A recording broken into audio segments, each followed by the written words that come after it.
প্রিয় দর্শক, Bangla first news চ্যানেলে আপনাদেরকে স্বাগতম এবং সকলকেই শ্রদ্ধা এবং নমস্কার। যারা আমার বয়সে ছোট তাদেরকে প্রেম এবং স্নেহ ভালোবাসা, যারা বয়োজ্যেষ্ঠ তাদেরকে জানাই আমার অন্তরস্থল থেকে অনেক শ্রদ্ধা, অনেক সম্মান। আপনারা আজকে দেখতে পাচ্ছেন এই যে কাবার যাত্রা, হিন্দি ভাষায় এটিকে কাবার যাত্রা বলে, আর বাংলায় এই যে শিবের মাথায় জল ঢালা, অর্থাৎ শিব মন্দিরে গিয়ে বাবার মাথায় জল অর্পণ করা, গঙ্গা জল এবং দহি দুগ্ধ দিয়ে বাবাকে স্নান করিয়ে দেওয়া, এতে অনেক পুণ্য ফল অর্জন করা যায়। এটা আমাদের প্রচলিত কথা আছে।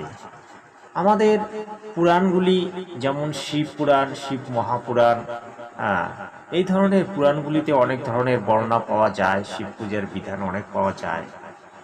কিন্তু আসলে আমরা যারা শিব পূজা করছি বা আমরা যারা শিবকে মানি, তাদের জন্য একটা সুন্দর পরামর্শ আমি আজকে এই ভিডিওর মাধ্যমে দেব। দেখুন, আপনারা শিবের মাথায় জল ঢালছেন, খুব ভালো কথা। কাবার যাত্রা করছেন, খুব ভালো কথা। এবং তারকেশ্বর মন্দিরে গিয়ে আপনারা বাবাকে শ্রদ্ধা, সম্মান এবং পুজো করছেন, সেটাও ভালো।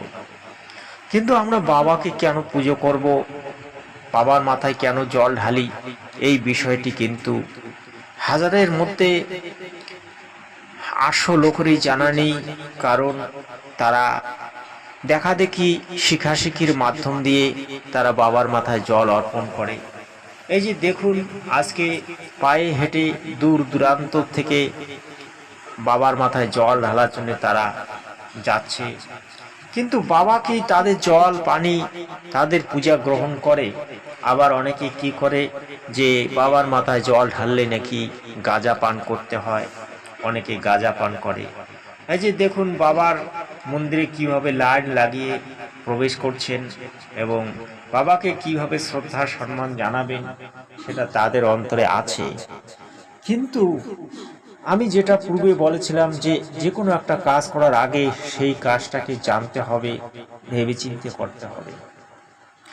দেখুন, আমি তো অনেকগুলি চ্যানেল চালাই, যেমন প্রতিবাদ channel, Bangla first news channel, শান্তিবার্তা চ্যানেল, আরও চ্যানেল আছে আমার ইউটিউবার বাবা। এই 3-4টি চ্যানেল আমি চালাই এবং আমি ধর্মগ্রন্থ নিয়ে আলোচনা করি, ধর্মশাস্ত্র তত্ত্ব নিয়ে আলোচনা করি। আমি যেটুকু জানি যে এই যে বাবা ভোলানাথের মাথায় জল ঢালা হয় নাকি মহাদেবের মাথায় জল ঢালা হয়, এই বিষয়ে কিন্তু আমরা সোজাসুজি বলি কি শিব বাবার মাথায় আমরা জল ঢালি। আসলে আমরা কিন্তু শিব বাবার মাথায় জল ঢালি না। সেই বিষয়টি আপনারা একটু জানবেন। পুরাণে উল্লেখ আছে যে মহাদেব হচ্ছে সেই ব্যক্তি যার নাম হচ্ছে সদাশিব, যিনি মহাকাল, অর্থাৎ যিনি এই 21 ব্রহ্মাণ্ডের মালিক, যার একটি নাম জ্যোতি নিরঞ্জন, যার একটি নাম কৈল, যার একটি নাম কাল, যিনি এই সকলকে গ্রাস করেন। যিনি গীতায় বিরাট রূপ দেখিয়েছিলেন, সেই কাল ব্রহ্মকেই আমরা মহাদেব বলে থাকি এবং সদাশিব বলি। আসলে শিব এবং সদাশিবের মধ্যে ফারাক আছে। শিবের পিতার নাম হচ্ছে সদাশিব, তাই এই সদাশিবের মাথায় কিন্তু জল ঢালা হয়, শিবের মাথায় জল ঢালা হয় না, কারণ শিবের পূজা করা হয়। যারা ঘট পূজা করে, যারা বাড়িতে শিবের মূর্তি পূজা করে, তারা একটা বিধানে পূজা করে, কিন্তু শিবের মাথায় যে জল ঢালা হয় সেটা আসলে বাবা ভোলানাথ শিব নয়, সেটা হচ্ছে ওই মহাকাল। তিনি বিভিন্ন জায়গায় বিভিন্ন নামে পরিচিত, কোথাও তারকেশ্বর, কোথাও বা মহাকালেশ্বর, কোথাও বিভিন্ন ধরনের নামে তিনি পরিচিত, কোথাও বা রামেশ্বর, কোথাও বা বজ্রকালেশ্বর। এইভাবে তিনি বিভিন্ন জায়গায় বিভিন্নভাবে তিনি পূজা গ্রহণ করেন। কিন্তু বাস্তবটা কি সেটাই তো জানার দরকার নাকি? পূজা করলেই যে আপনি ফল পাবেন এমনটা নয়, আর পূজা না করলেই যে নয় এটাও নয়। কারণ পূজা করাটা আপনার পক্ষে উচিত কিনা সেটা বিষয় কিন্তু আপনাকে জানতে হবে। একটা কথায় আছে, বাঙালি হুজুগে মাতে, আর ফাঁকতে পালে বাঙালি আলকাতরা খায়। বাঙালি ঘরের সন্তান হয়ে আজ এইভাবে আমাকে বলতে হচ্ছে, কারণ যারা আজকে এই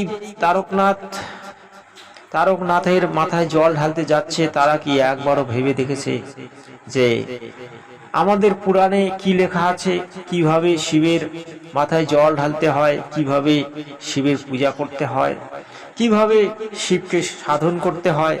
তারা কি সে বিষয়ে একবার দেখেছে? সে দেখা দেখি শিখাশিখি একটা গেরুয়া ড্রেস পরে 200-500 টাকা খরচ করে একটা বাঘ কাঁধে নিয়ে তারা সকলেই ওই শিবের মাথায় জল ঢালার জন্যে চলে যাচ্ছে পায়ে হেঁটে ক্রোশ ক্রোশ দূর। ভাই, আমি যে কথাগুলি বলি অনেকেরই খারাপ লাগে, কারণ আমি তো প্রতিবাদী লোক, কিন্তু যেটা সত্য সেটাকেই তো আমি উজাগার করতে চাই। কিন্তু বাংলায় অনেকেই আমার ভিডিওগুলি পছন্দ করেন না। কি করা যাবে? সত্য কথা যারা শুনতে চায় না তারা আসলে নরকে যাবে, তারাই আসলে কুত্তা গাধা শিয়ালের জন্ম নেবে। ভাই, সত্যের নামই হচ্ছে ধর্ম। সত্যকে যারা মানে না তারা কোনো ধর্মকেই মানে না।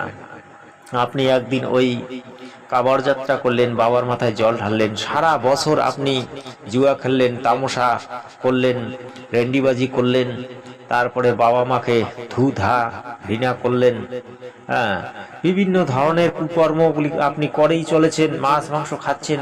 ভাই, তাতে আপনার কোনো ফল হওয়ার সম্ভাবনা নেই। বাবা ভোলানাথ না তো গাঁজা পান করে, না তো কাউকে গাঁজা পান করতে বলেছে। আপনারা মন গড়া গাঁজা পান করেন, বাবা ভোলানাথকে গাঁজা দেন, আসলে আপনাদের কিছু জানা নেই। বাবা ভোলানাথ একজন বৈষ্ণব, তাহলে কি করে ভাই সে গাঁজা পান করবে? কোনো বৈষ্ণবকে দেখেছেন গাঁজা পান করতে? যে প্রকৃত বৈষ্ণব সে কখনো গাঁজা পান করে না। আর ওই মূর্খ যারা বৈষ্ণব আছে, যারা ভণ্ড, তারা তো গাঁজা দারু সবকিছুই তারা পান করে, তারা খায়। ভাই, এই সমস্ত দিকে আপনাকে ভেবে চিন্তে দেখতে হবে। বাংলা ফার্স্ট নিউজ চ্যানেল আপনাকে যেটা দেখাতে চেয়েছে যে যখন দলে দলে লোক যাচ্ছে তারকেশ্বর মন্দিরে, আজ তারকেশ্বর মন্দিরের মেলায় মানুষ লক্ষ লক্ষ হচ্ছে, কিন্তু কজন পূর্ণ হাতে নিয়ে আসবে? কজনের পূর্ণ হবে? আসলে কোনো পূর্ণ অর্জন হোক আর না হোক, এটা হচ্ছে দেখা দেখি শিখাশিখি, এটা হচ্ছে আমাদের দেশের কুপ্রথা। এই কুপ্রথাগুলিকে আজকের সমাজের অনেক লোক বাড়াবা দিচ্ছে। যেমন তার মধ্যে কুসংস্কারের রাজা হচ্ছেন প্রদীপ পাল। কুসংস্কারের রাজা প্রদীপ পাল তার বক্তব্যে এগুলোকেই তিনি প্রাধান্য দেন। তার শাস্ত্র ঘাটার কোনো সম্ভাবনা থাকে না। তিনি শাস্ত্র ঘেটে কি করবেন? তিনি তো নিজেই একটা মুখস্থ শাস্ত্র, যা খুশি তাই আমরা যাকে দিয়ে ভূত খেদাবো সেই শস্যতেই ভূত থাকে, তাই আমরা ভূত খেদাতে পারি না। আসলে অজ্ঞানীর হাতে যদি সমাজের কিছু উপর অঙ্কের স্থান পৌঁছে যায়, সেই ব্যক্তি ভাবে আমি নিজে রাজা, আমি যেটা বলবো সেটাই ঠিক। তাই মূর্খের দেশে হলি পড়া রাজা। আমরা চাই সত্যটা উজাগার করতে, আর ওই মূর্খ পণ্ডিতরা চায় সত্যটাকে দাবিয়ে রেখে কুসংস্কারগুলোকে সমাজের মধ্যে ছড়িয়ে দিয়ে নিজেদের রুটি, নিজেদের রোজগারটাকে বেশি করে তারা আরো যাতে রোজগারটাকে বাড়াতে পারে, এটা নিয়ে তাদের চিন্তা ভাবনা থাকে। তাই তারা সত্যটাকে উজাগার করতে চায় না। তা আপনারা দেখছেন, খুব ভালো কথা করছেন, খুব ভালো কথা। তা ভেবে চিন্তে করুন। ওই মূর্খ পণ্ডিতদের কথায় চলবেন তো ওই মূর্খের রাজ্যে আপনাকে বাস করতে হবে। কারণ মূর্খরাই তো এই সমাজের গণ্যমান্য ব্যক্তি। বর্তমান যুগে কলিতে ওই মূর্খ পণ্ডিতরাই সমাজের মধ্যে বড় বড় স্থান পাবে, ওদের এই কথা চলবে। আসলে ওরা তো মূর্খামি আপনাকে শেখাবে, গাঁজা পান করা শেখাবে, দারু পান করা শেখাবে, মাছ মাংস খাও, রেন্ডিবাজি করো, জুয়া খেলো, তাদের তো এই ধরনের শিক্ষাই। তা আজকের যে বিষয়টি আপনারা শুনলেন কম বেশি, বিষয়টি অত্যন্ত গম্ভীর, তাই বিষয়টিকে এড়িয়ে যাবেন না। আর ভেবে চিন্তে কাবার যাত্রা করুন। আপনারা সুস্থ থাকবেন, ভালো থাকবেন, এটাই কাম্য। কাবার যাত্রায় যাতে কোনো হুড়োহুড়ি হই হল্লার না হয় তার জন্য আপনারা কিন্তু একটু সতর্ক থাকবেন। আমি যেহেতু রামপাল মহারাজের শিষ্য, সেহেতু আমার তো এই কাবার যাত্রা করার কোনো প্রশ্ন নেই। আমি ঘরে বসেই বাবার নাম জপ করি, বাবাকে শ্রদ্ধা করি, সম্মান করি। এতেই আমি মনে করি এতেই কোটি কোটি ফল। যারা ভগবানকে পাওয়ার আশায় মন্দির মসজিদে পাহাড়ে জঙ্গলে ঘুরে তারা ভগবানকে পায় না, তারা পায় ওই ভূত প্রেতকে। তাই আপনি ভূত প্রেতের ঘরে গিয়ে পূজা করছেন, তা ভূতলোকেই যাবেন। এমনিতে তো শিব হচ্ছে ভূতের রাজা, তমগুণী শিব। তমগুণী শিবের পূজা করা নিষিদ্ধ। আপনারা যখন করছেন করেন, ঠিক আছে, আপনারা যা খুশি তাই করুন, আর ভূতলোকে যান। আর ভিডিওটাকে বেশি লম্বা করছি না, এই পর্যন্ত এখানে শেষ করছি। আপনাদের যদি ভিডিওটা ভালো লাগে তাহলে অবশ্যই বন্ধু বান্ধবদের মধ্যে শেয়ার করবেন।